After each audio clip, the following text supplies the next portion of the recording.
Good morning.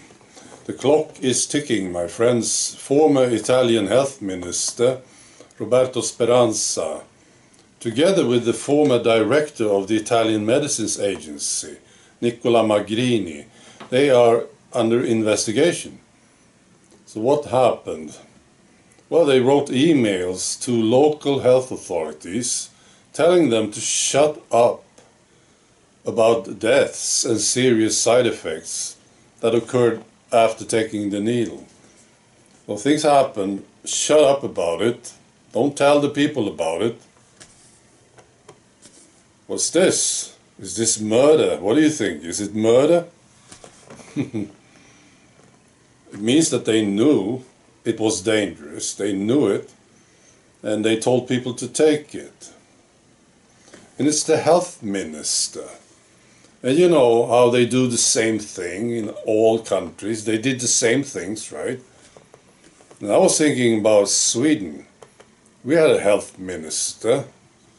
I don't remember her name now, actually. But I was thinking about her. I would not be surprised. She was doing the same thing. Telling people to shut up about side effects. I'm sure about it. I think all your health ministers did the same thing. I think so. So, are they starting to feel uncomfortable, maybe? All these former health ministers. I would say. You think this is annoying to them? Well, do you think it's annoying to all of them, right? You know, they control everything. I'm talking about the top guys now. They control all media, all these stupid bureaucrats, all of them are controlled. And the politicians, right? And they spend all this energy trying to stop the truth from coming out. You think this is annoying to them? Yeah. I mean, what do they have against them? Other bureaucrats, politicians? Of course not. Media? No. No threat to them. It's the people, isn't it? And what do the people have? They have their voices and their minds. That's all. And the clock is ticking. See? This must be terrible. They have to come up with something quickly. They have to stop this. I wonder what it will be. Some people talk about a cyber attack, and that's what I'm leaning towards. I think they will come up with something like this. We'll see. The thing is, we are getting to them, and the clock is ticking. I was listening to this nurse whistleblower from California. Brilliant lady. She's been a nurse for a long time in California. And it was just very interesting. I'll post a link to it. She talked about how she realized that something was wrong.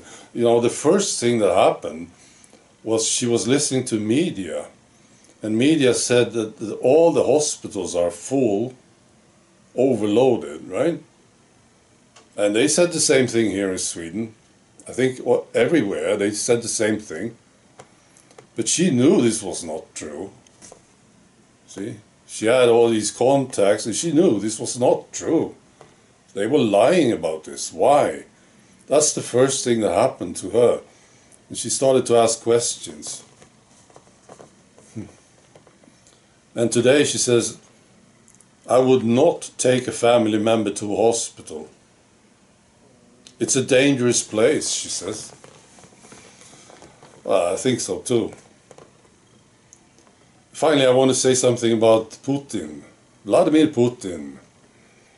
I was listening to him again. I saw this clip earlier. I saw it again this morning. And I had to share it with you because I think it's just so fantastically funny. So he's in some sort of a party situation. He's holding a glass of champagne, I believe. And he's telling a story. He's a pretty good storyteller, I think. And it is a good story, of course. He's talking about the MPs in the Canadian Parliament. It's fantastic. You know, these MPs in Canada, they have this they pretend to be so important and they know everything. You know, they are the best, and Putin is so bad, you know. So he's telling this story, and I loved it. Well, it's about this Nazi, of course, the Nazi that was invited to the parliament in Canada, and people were standing up, giving him a standing ovation, cheering for him. And Putin is telling the story. So, you know, somebody presented this guy, introduced him to the parliament, and said, this man, this hero, he was fighting the Russians already back in World War II. You know, that's an amazing story. And nobody reacted to it. This must be one of the best stories from this year, I think. It's so amazingly corny, and it just shows you how stupid these politicians can be, see? Oh, and Putin, he says, well, these guys, they were fascists, they were the fascists. Those who were fighting the Russians, they were fighting the Canadians too. They were fascists, you see? And there they were, clapping and cheering, these idiots. Well, it's great. Okay, be good.